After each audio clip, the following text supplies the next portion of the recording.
Sacral Dimple की संभावनाएं, संभावित जटिलताएं।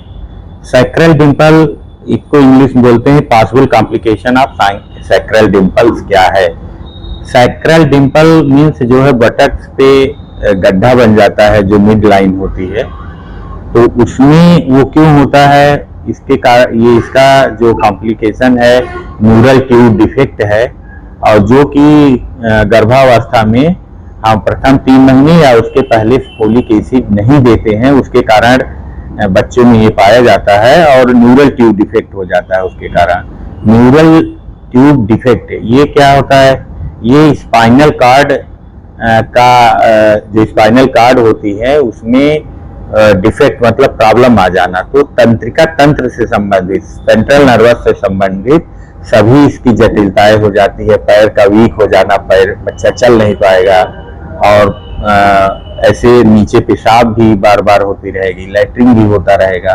तो बहुत सारी ऐसी समस्याएं बच्चे पैदा हो जाता है, तो इसको हम पीडियाट्रिक सर्जन को दिखाते हैं, न्यूरो सर्जन को, जिसका इलाज हमें हायर सेंटर पे ऑपरेशन द्वारा कराया जाता है। और हम अगर सप्लीमेंट फोलिक एसिड का शुरू से ही करें गर्भावस्था के दौरान, तो ये डिंपलिंग नहीं होती है। शिशु में पानी के नशे को रोकने के लिए, नशा मतलब अगर इंग्लिश में बोले तो to prevent water intoxication in babies.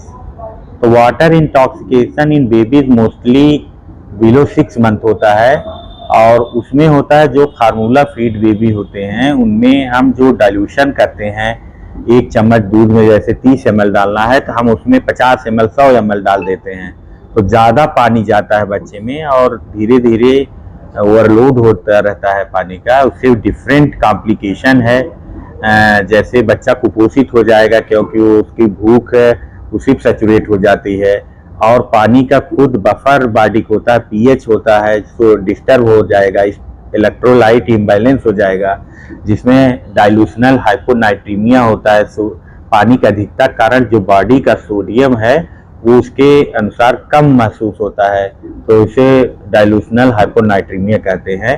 तो उसमें बहुत सारे कॉम्प्लिकेशन होने लगता है, उल्टी होता है और डायरिया भी होने लगता है, हाइपोनाइट्रीमिक डिहाइड्रेशन होता है। तो इस तरह के बहुत सारे कॉम्प्लिकेशन होते हैं। तो हमें इसको फार्मूला फीड को कैसे देना है उसको अच्छी तरह जानना चाहिए। 1 चम्मच 30 ml में डिजॉल्व किया जाता है, और वही 6 महीने के अंदर बच्चों को हम एक्स्ट्रा पानी नहीं देते, माँ का ही दूध देते हैं, जिसमें सफिशिएंट अमाउंट मात्रा पानी की होती है जो बॉडी के फिजियोलॉजी के लिए नॉर्मल है। उसके एडिशनल वाटर हम नहीं देते। कि डज द विटामिन के short have side effect on baby? तो विटामिन के जब न्यू बॉर्न होता है, बच्चे जब जन्म लेते हैं तो उसमें कमी रहती है, सभी बच्चों में कमी रहता है। तो हम पैदा होने के तुरंत बाद पहला इंजेक्शन जो देते हैं बच्चे को विटामिन के का देते हैं 1 मिलीग्राम, और ये हमारे सभी डिलीवरी पॉइंट्स पर अवेलेबल है, और तुरंत वहाँ पे एएनएम या ट्रेंड डिलीवरी वर्कर्स जो हैं तुरंत लगाते हैं। और इसे हम संभावित जो फ्यूचर में ब्लीडिंग हो जाता है, चाहे अम्बिलिकल कार्ड से ब्लीडिंग होने लगती है या ब्रेन में ही ब्लीडिंग हो जाता है, कहीं भी ब्लीडिंग हो जाता है, जो डेथ भी कर जाते हैं बच्चे, तो इसलिए नवजात शिशुओं में इसका कोई साइड इफेक्ट नहीं है। हमें इसको प्रमोट करना चाहिए। और विटामिन के जो है बड़ों में भी बहुत सारी बीमारियां लाती हैं, ब्रूइजेज हो जाते हैं विटामिन के से, और जिसमें लीवर डिफेक्ट होता है उसमें विटामिन के नहीं बनता है।